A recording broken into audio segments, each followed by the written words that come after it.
my 20 years of experience in building startup companies, I have found that there are 3 types of technology teams that you employ.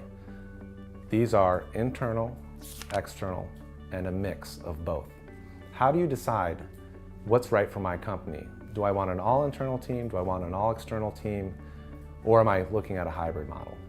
I'll have to say the holy grail, everybody wants the internal team. I think it's the best. I think a significant percentage of my peers think it's the best, but it's the hardest to put together. As many of you watching this video know, finding tech talent is extremely difficult. So that's primarily the challenge with building an internal team right there. It's the most desired, but I think it's the hardest to put together. And it's not something you can rely on or plan for. October 1st, we get guy X. It's too hard to do. In the second case, all external team members, you're really looking at what kind of business you have.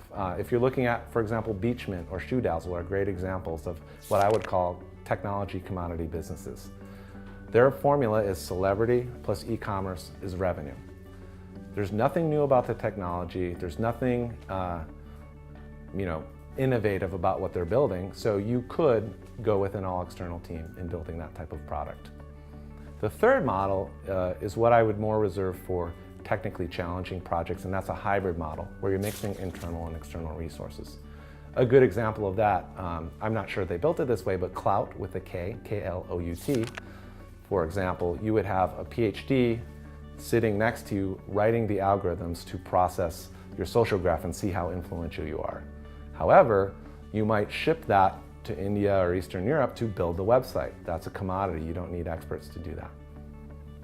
So there's 3 ways of building up your team: internal, external, and a hybrid. And they're dependent on what kind of company you want to build.